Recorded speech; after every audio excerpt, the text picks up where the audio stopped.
It's Friday. It's April 16th. At least that's the day that I'm recording. And I hope that you've had a good week. I hope you've been able to enjoy the beautiful spring weather. A little bit of sun, a little bit of rain. It's good to watch the grass grow and the leaves start to make their way out onto the edges of the branches in the trees. There's so much to be thankful for. I know that there's some things to be frustrated by, but there's so much more to be thankful for. And so let me encourage you to figure out some ways to do just that. For those of you who have had your kids at home this week for spring break, I hope that you've enjoyed some good fun. And know that we are praying for you and want to encourage you. And if we can help in any way as you get ready for next week with at-home learning and multiple screens and multiple rooms, then feel free to let us know. We want to help. We want to encourage. And so let me also encourage you, if you are not somebody who has school-age children at home and on multiple screens in multiple rooms, then figure out a way to encourage, bless, and help family who is in that situation right around you in your neighborhood. With the announcement this afternoon by the provincial government, among many things, our church services will be restricted from next week as of April 19th. And so that means that the services that we have scheduled for this Sunday, senior service at 9:30, and our service that's available for all ages at 11:15 will continue as planned. And I believe that there may be some room still in both of them, and so you can head over to our webpage if you want to join us. And it looks like that will be the last in-person service, our last opportunity for in-person services for a few weeks.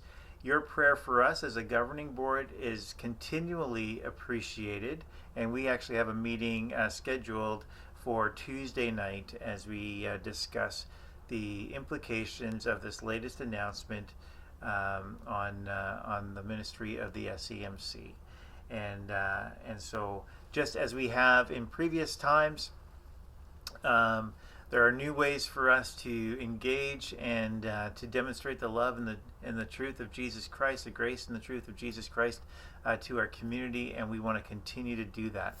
Two of those ways are coming up next weekend. The first is April 24th on the Saturday from 1 to 3. We are doing a food drive, and boy, doesn't it just sound like the need is growing? It is. Food drive from 1 to 3 next Saturday afternoon. We would love for you to participate. We would love for you to connect with your neighbors and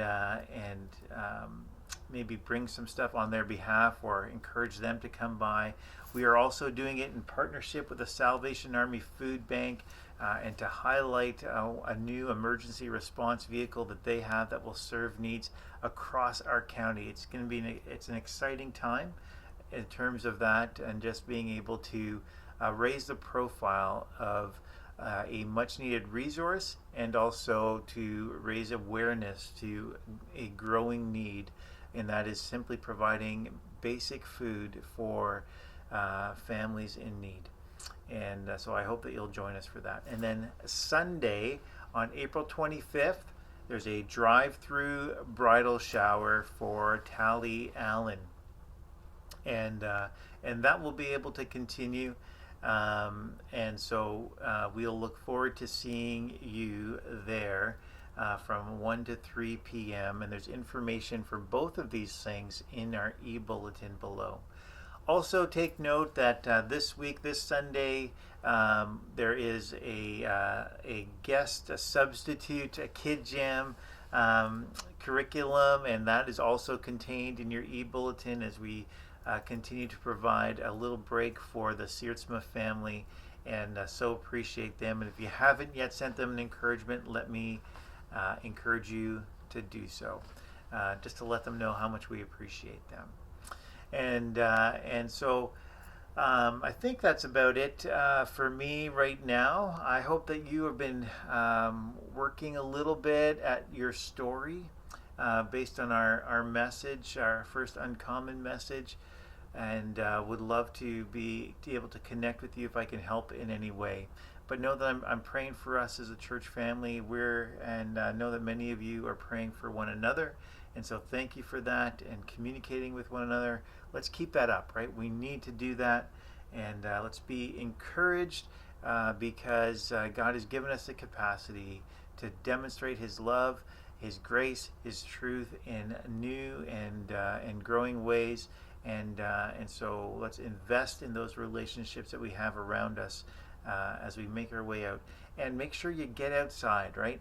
Get outside, get some exercise, go for a walk, and make the most of a trying and difficult circumstance for many. And let's be in prayer for those in our healthcare industry as they navigate that. I know maybe in our area it's not as significant at this particular point, but certainly there are those who work either in Michigan or in London, or certainly those who might have family in larger centers. They are certainly feeling the pressing needs there. Well, that's it for now. And we'll look forward to connecting with you online this weekend. 9 o'clock, I'll do a check-in, and then 9:30 we'll have some music, and then 10:30 we'll have the message. And so until then, keep well, wash your hands, and let's go make a kingdom difference. All right? See ya.